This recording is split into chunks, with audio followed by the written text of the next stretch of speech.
hi everyone, I am Rika Melinugan. So I will discuss organizational climate of school.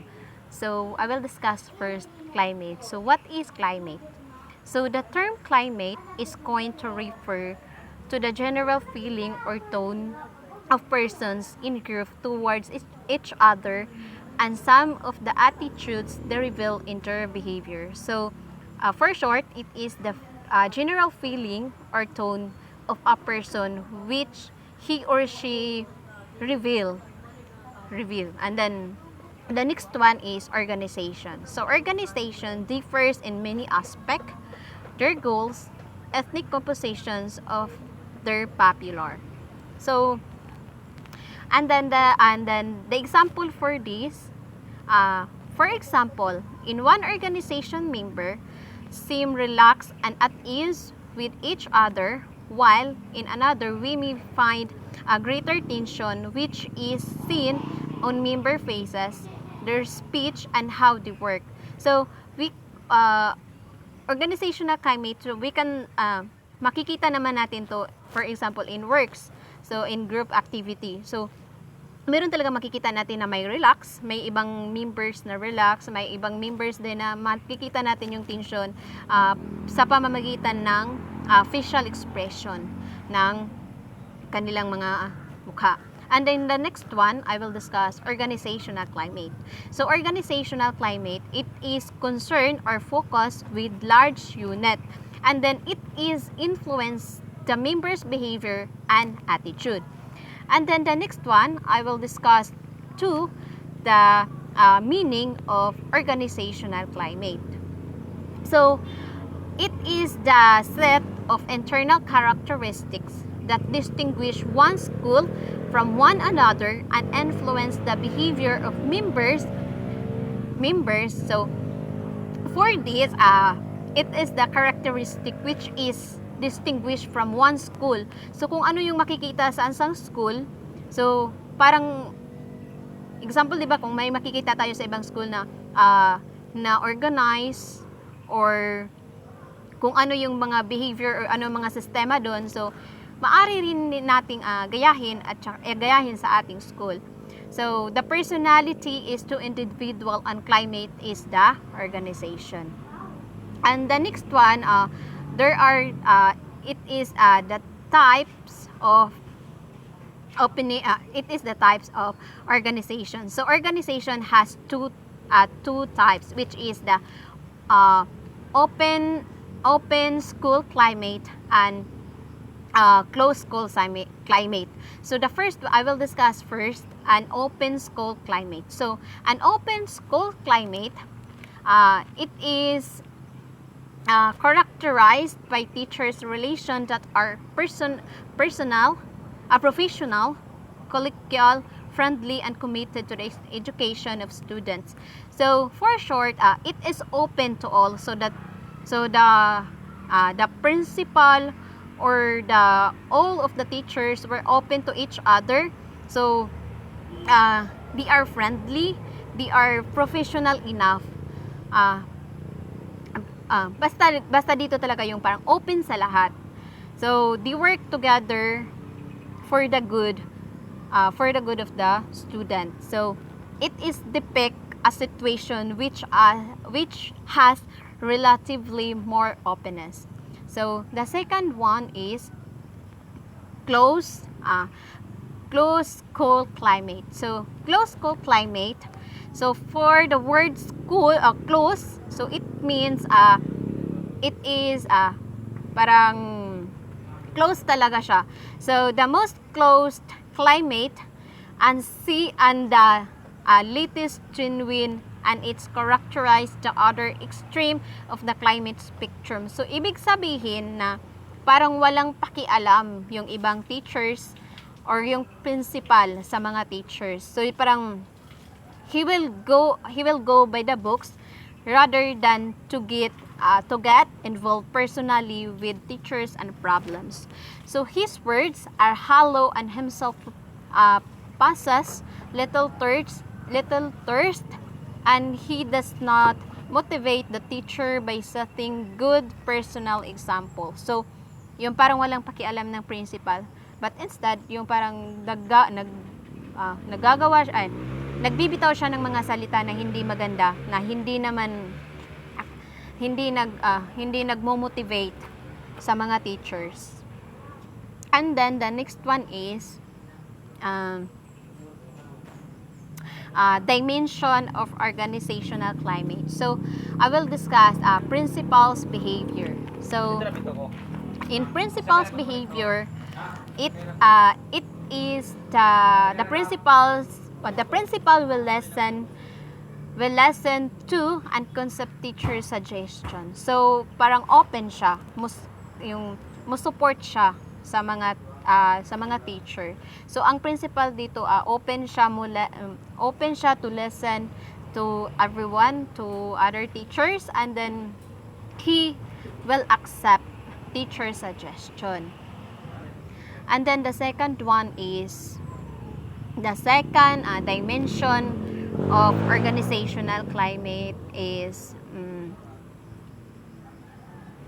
directive. So directive, the principals monitors everything what teachers do. So parang maintain yung lagi niya para ma-maintain yung close relationship nila. Lagi na lang niyang minomonitor yung kung ano ang ginagawa ng mga teachers. For example, yung kung ano yung chine-check nila lagi yung lesson plan. So, yun yung minomonitor ng principal para malaman niya kung ano ang ginagawa ng mga teachers. And then the third one is restrictive. So the restrictive, teachers have too many committee requirements. So yung teachers dito marami siyang mga requirements. So so yung mga requirements na i-facilitate ng mga teachers, yung marami silang mga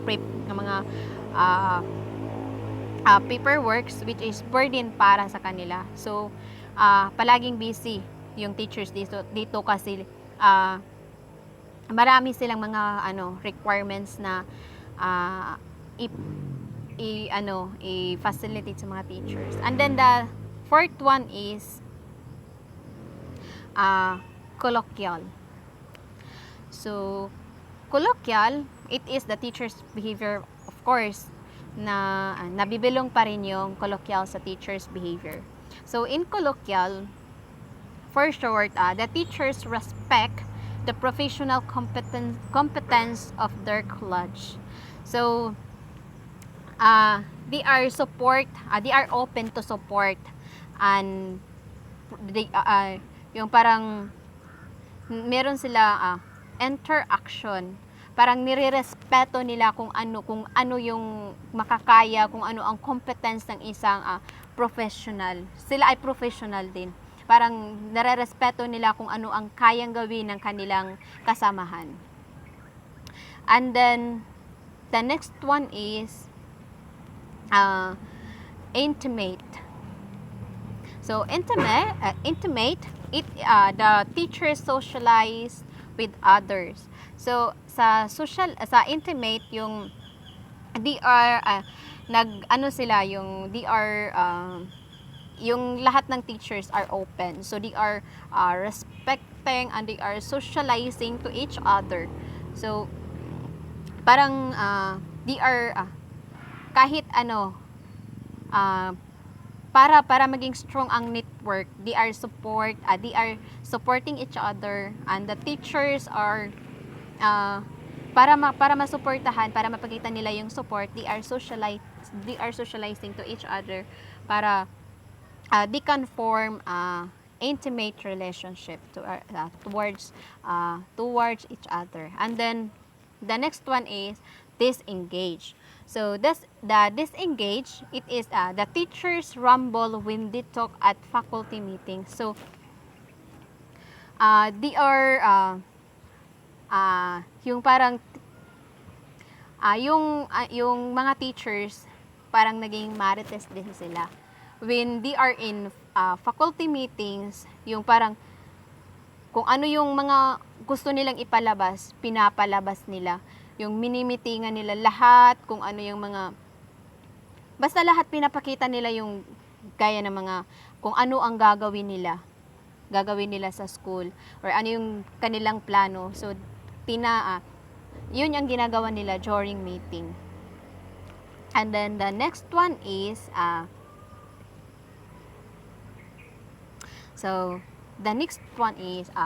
there are two types of health organizational climate. So in school climate, it is healthy to unhealthy.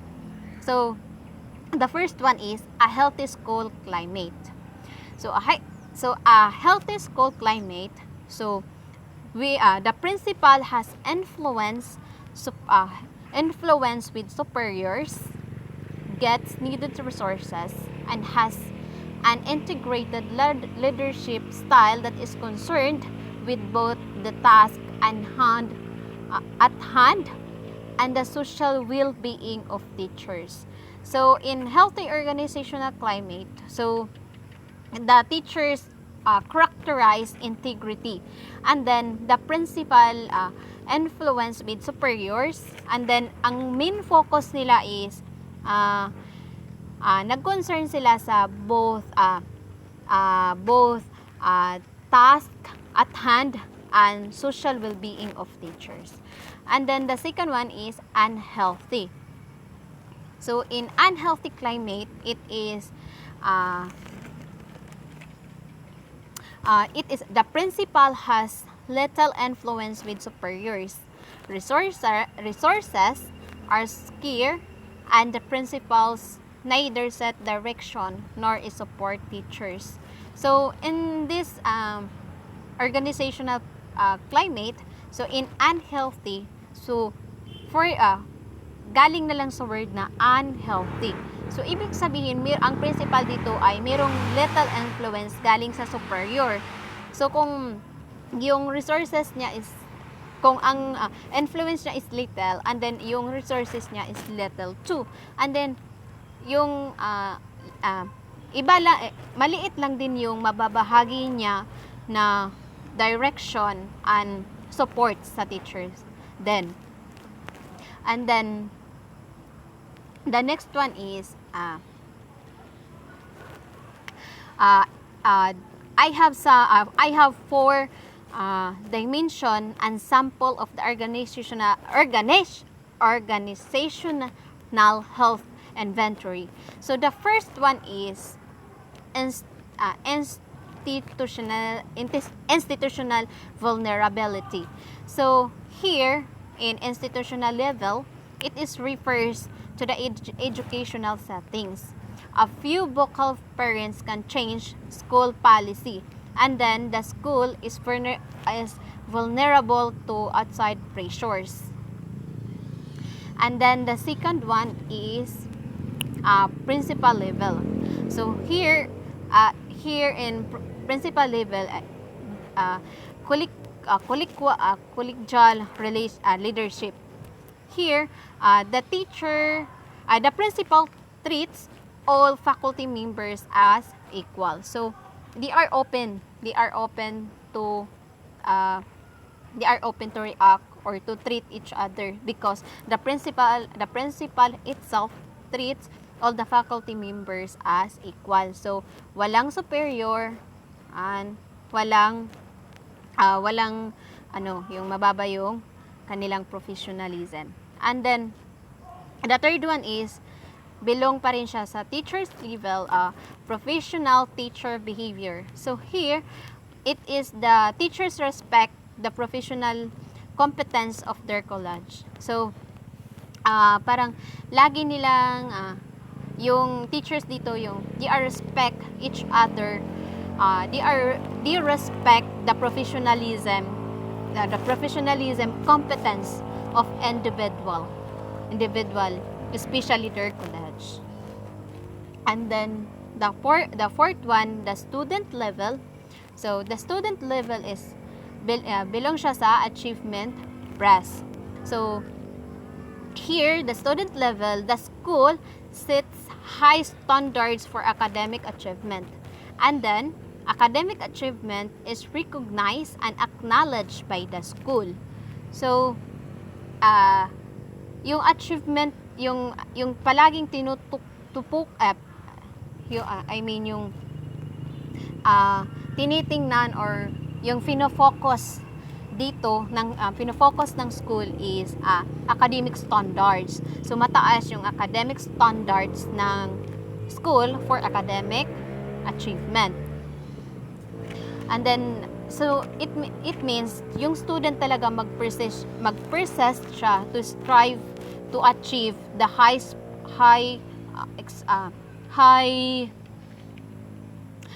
the high standards for academic achievement. And then, so, they are, of course, kasi mataas yung academic achievement, yung standard dito. So, the student is, of course, dapat siyang mag-respect, of course, mag-respect din siya sa teachers. Hindi ibig sabihin na yung student may mataas na standards academic achievement, wala na siyang respeto sa mga teachers. So para makakuha siya ng success na academic achievement, so he need to respect others, especially the teachers. And then I will discuss the next page discussed about a climate of citizenship. So, what is climate of citizenship? So, climate of citizenship, it is an act with civic agency. It involves putting climate change in the center of engagement with public life. Volunteerism is dominant character of teachers' behavior. So, in climate citizenship, so ibig sabihin dito na yung teachers are yung kanyang dominate character must be volunteerism. So yung willing siyang mag-volunteer sa lahat ng gagawin, especially sa society. And then the next one is the clinical strategy.